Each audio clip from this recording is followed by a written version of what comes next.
Welcome to this explainer. Today, we're diving into a literal mountain of data, the 17th Biennial Indian State of Forest Report.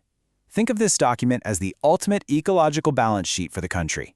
We're going to unpack the hard data from the Ministry of Environment, Forest, and Climate Change to figure out exactly where our national green assets are growing and, perhaps a lot more importantly, where they are shrinking. We've got some fascinating numbers to get through, so let's jump right in. Here is our roadmap for today. We'll start with the big green picture, decode some crucial forest jargon, track our regional gains and losses, check in on mangroves, bamboo, and fire, and finally wrap up with carbon and our city canopies. Let's get to it. All right, part one, the big green picture. So, here is the absolute headline number you need to know, 24.62%. That is the percentage of India's total geographical area currently covered by forests and trees. To put that into perspective, we're talking about more than 713,000 square kilometers. It is a massive expanse of land, and honestly, it's the absolute bedrock of our entire ecological health. But, context is everything, right? While we are seeing a slight bump, a 0.28% increase since the 2019 assessment, we can't forget our historic benchmark. Way back in 1988, the National Forest Policy set a very clear, ambitious goal, 33% green cover. So yeah, the numbers are inching up, which is great, but we still have a massive gap to close to actually hit that magic 33% target.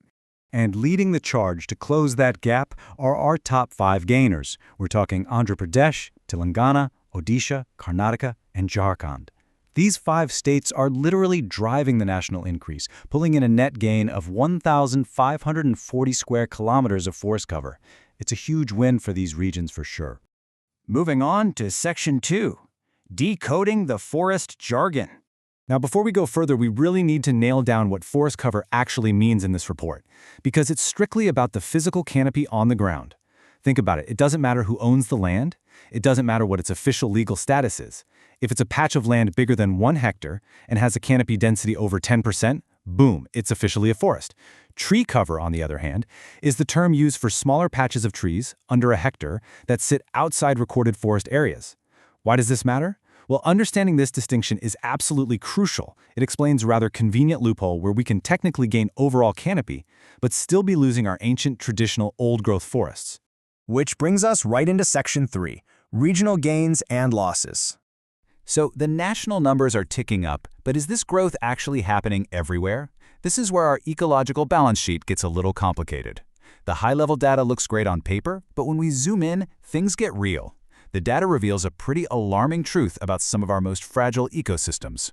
The growth is absolutely not uniform. And here is where it gets highly concerning. Our most ecologically sensitive districts are flashing red. Look at this. The 140 hill districts, they lost 902 square kilometers of forest cover. Our 218 tribal districts saw an overall drop of 55 square kilometers. But wait, if you look specifically inside recorded forest areas, meaning the legally protected forests, the loss in those tribal districts is a staggering 655 square kilometers, and the northeastern region as a whole, down by 1,020 square kilometers. This actually sets up a wild paradox. The northeastern states, Arunachal Pradesh, Manipur, Nagaland, Mizoram, and Meghalaya, are the ones losing the most ground. But geographically, they still hold the highest overall percentage of forest cover in the entire country. Take Mizoram, for example. It's still over 84% forest. But the trend line? That's what we need to watch. The very states acting as the lungs of the country are essentially slowly exhaling their canopy. All right, Section 4, mangroves, bamboo, and fire. To really grasp the mangrove situation, we have to look globally. Across the entire world, just 4 countries hold over 40% of all mangrove forests. That really highlights just how incredibly rare and precious India's own 4,992 square kilometers of mangroves are. They make up a tiny 0.15% of our country's total area, but they punch way above their weight. They are absolutely vital for coastal protection and biodiversity. And our conservation efforts here aren't some new trend. They started way back in 1892 when the Sundarbans became the first mangrove forest in the world to be brought under scientific management. Because of long-term commitments, like forming the National Mangroves Committee back in 1976, we're actually seeing a win here. The report shows our mangrove cover went up by 17 square kilometers since 2019, with Odisha and Maharashtra really driving that success. But it's not all good news. In stark contrast to the mangroves, India lost a massive 1.06 million hectares of crucial bamboo-bearing area compared to the 2019 assessment. Over 1 million hectares.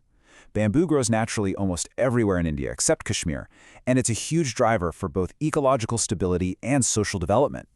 So taking a hit of this magnitude, that is a massive blow to both our ecology and our economy. Adding to that vulnerability, the report shines a harsh spotlight on another looming threat: fire. Over a fifth of our total forest cover, 22.27% to be exact, is classified as highly prone to forest fires. It's a really sobering reminder that our green assets aren't just threatened by human clearing. They are under constant threat from climate-driven burning. Finally, let's head into Section 5, Carbon and City Canopies. Let's start this section with a major win. Our national forest carbon stock is growing. It's currently estimated at 7,204 million tons. That is an increase of nearly 80 million tons since 2019. This is absolutely critical for our international climate commitments. Arunachal Pradesh is carrying the team by holding the maximum total carbon stock, while Jammu and Kashmir actually packs in the most carbon per hectare. It's solid proof that our forests are out there right now, actively pulling carbon out of the atmosphere. But what about the places where most of us actually live?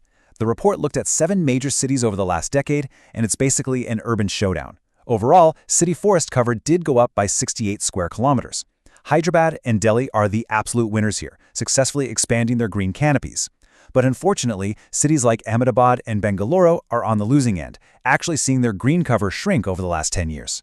So, wrapping up this explainer, we really have to step back and look at the whole picture. Yes, the national canopy numbers are technically up, and our carbon stock is rising, which is great. But I want to leave you with this question to ponder. If our total numbers are basically being propped up by scattered trees and new commercial plantations, while our ancient irreplaceable hill forests, tribal lands, and bamboo reserves are actively shrinking, is our green balance sheet truly in the black? It's a really complex reality, and definitely one we need to keep a very close eye on. Thanks for joining me to decode this massive data dump. Keep learning, keep questioning, and I'll catch you in the next explainer.